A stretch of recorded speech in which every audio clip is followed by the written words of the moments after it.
Ilung menyangan wali. Oh, kejak mana cik gehau ni perak kono. Nah, gejuk sabun asep so eno yang ka lagi boleh ulat bak ruang nak biar merah. Tu lembu.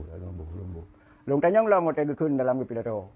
Nyo nak pakai tentera lagi ibarat dia tanya let bui ke mana. Putan pakai nyo let bui. Saya yang benar. Nyan long tanyang ulang-ulang yang duduk dalam hidup kan. Gaduh dengan nyong kapikir tahu yang kan. Kun ke wali. Jak kali. Duduk lah bunyi ke tu. Belum lah.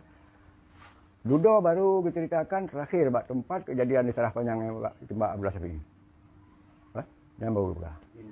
Menyo tacok ke prajurit ke tentera dia tanya yang bahwasanya santri atau ulama nyo mutim. Ya. Menyo ni orang pok beden cok perampok. Menyo nak you cuba tak awaknya nak negara nyo cok pencuri. Sampai dong nyo kiban wali buka. Kan de punan dia di negara kita nyo. Menyo. Yang saya menyo. Nan tam lek bui. Mana lu dengar mana. Bui nyan untuk ka sengah jimita saya nyai tegong.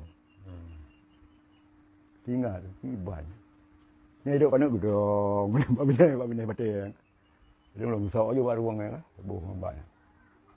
Nya apa? Oh damai ke supaya itu. Yang pancuri tetap pancuri. Yang perampok tetap perampok je hai minah. Darah. Cuma pakai bahan namanya.